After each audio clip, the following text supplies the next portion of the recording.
I didn't believe in curses. I believed in stress, coincidence, and the human tendency to scare itself when it wants meaning where there is none. That's what I told myself when I moved to New Orleans for college. The city was old, layered with history and superstition, but I treated it like a backdrop. Colorful, noisy, harmless. That was my first mistake. I was a junior at Tulane, renting a small apartment just outside the French Quarter. The building was narrow and crooked, the kind that leaned slightly inward like it was tired of standing. My bedroom window looked down onto a side street where music drifted at all hours and strangers laughed too loudly after midnight. I loved it. The night I bought the doll, I had stayed late at the library studying for midterms. My head ached, my eyes burned, and I decided to walk home instead of taking the streetcar. The quarter was quieter than usual, humid air clinging to my skin. That's when I saw the vendor. He sat alone at a folding table beneath a flickering street lamp. No sign, no crowd, just rows of handmade items laid out on dark cloth. Charms, beads, candles, and dolls stitched from burlap and cloth scraps. I slowed without meaning to. The dolls were different sizes, each one unique. Buttons for eyes, twine hair, symbols stitched in dark thread across their chests. One stood apart from the rest. It was small, roughly the size of my forearm, made from pale fabric stained slightly yellow with age. Its eyes were black beads that reflected the streetlight. A red thread was wrapped around its torso, tied in a careful knot. I felt pulled. "Beautiful, isn't she?" the vendor said. His voice was soft, accented, older than it should have been. I hadn't heard him breathe or move. I nodded. "Did you make these?" "Yes," he said, "each one with purpose." I laughed awkwardly. "Purpose?" He smiled, but it didn't reach his eyes. Protection, memory, punishment, love. I should have walked away. Instead, I pointed to the doll. "That one?" He studied me for a long moment. "She's already chosen." That should have ended it. But I reached for my wallet.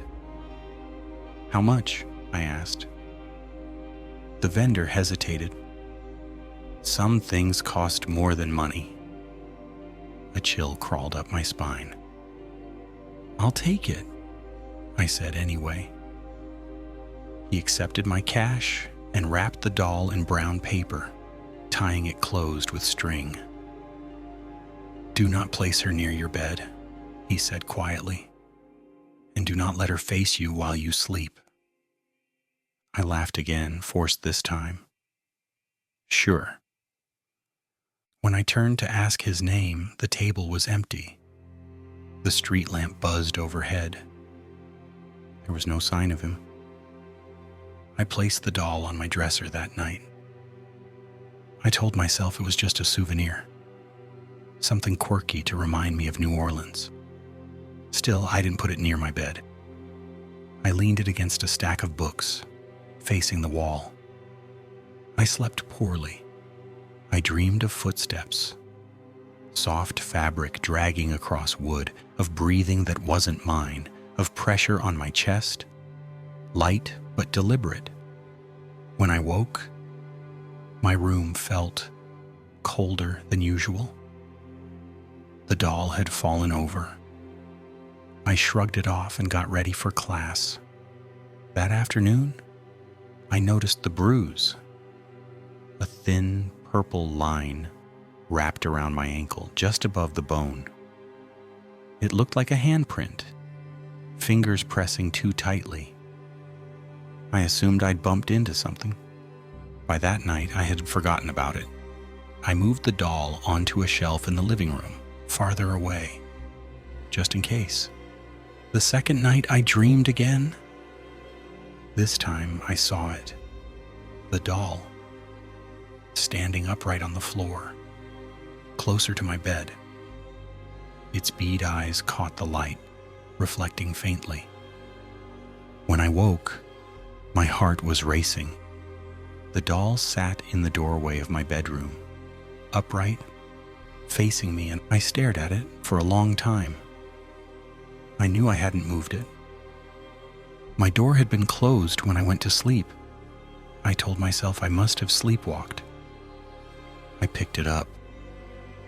It felt heavier than before.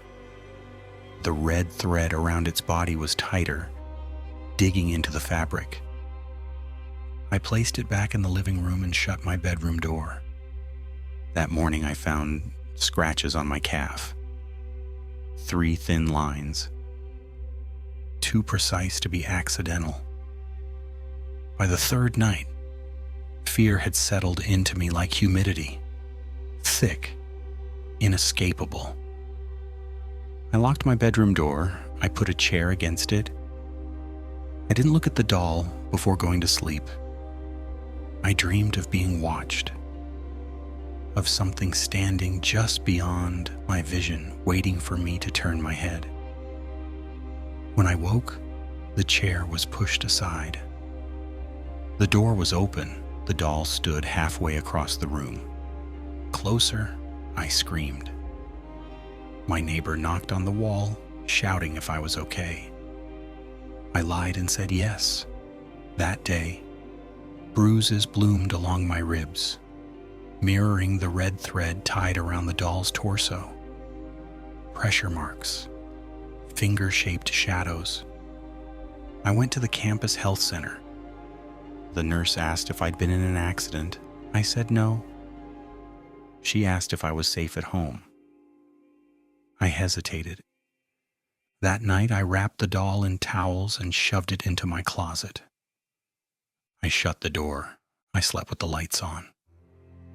The footsteps woke me. Soft, dragging. I didn't open my eyes. I felt the weight shift on my mattress, a pressure near my feet. Then my ankle burned with sudden pain. I screamed and kicked. The room was empty. The closet door stood open. The doll sat at the foot of my bed. The red thread had unraveled slightly, trailing like a vein. Blood seeped from my ankle where the bruise had been. Not broken skin. Bruising from the inside. I snapped. I grabbed the doll and ran. Barefoot, shaking, I burst into the humid night and didn't stop until I reached the river. I threw the doll as hard as I could into the dark water. It vanished with barely a splash. I stood there panting, waiting for relief. It didn't come. When I returned home, the doll was on my dresser, dry, clean, the red thread retied, tighter. That's when I noticed the stitching on its chest. A name. Mine. I didn't sleep. I searched obsessively, digging through forums and old articles about voodoo dolls, sympathetic magic, and New Orleans folklore. Most said the same thing. Real dolls weren't toys, and intention mattered more than materials. One post stopped me cold. If the doll is bound to you, distance is meaningless. Movement signifies claim. When it reaches the bed, the body follows. I packed a bag and went to a friend's apartment. The doll was in my backpack. I didn't put it there. It lay on the couch that night, facing me. When I woke, my shoulder dislocated itself without impact. I felt the pain before I heard the pop. I screamed until my friend called an ambulance. At the hospital, the doctor asked if I'd fallen. I said no. He looked at the bruises and said nothing. That night, the doll sat on the chair beside my hospital bed. Its bead eyes reflected the heart monitor's light. It had moved again. I found the vendor 2 nights later, same street, same table, as if he'd been waiting. "You didn't listen," he said calmly. "You sold me a curse," I cried. He shook his head. "No, you bought a mirror." He explained then, slowly, gently. The doll wasn't hunting me, it was becoming me. Each step closer transferred more of what I was into it. Pain, memory, eventually a life. "Destroy it," I begged. "You can't," he said. "You fed it yourself." "How do I stop it?" He looked at me with pity. "You don't sleep." I stayed awake for 3 days. Coffee, energy drinks, cold showers. The doll stayed where it was, watching, waiting. On the 4th night, exhaustion won. I woke to pressure on my chest. The doll stood on the bed, life-sized. Its stitched mouth twitched, as if learning how to smile. I felt my body grow heavy, unresponsive. The red thread tightened around my ribs. And then, morning, I woke on the floor. The bed was empty. The apartment was silent. I stood shakily and caught my reflection in the mirror. My eyes were glassy, unblinking. Behind me on the bed lay a doll. Smaller now, with bead eyes that looked like mine.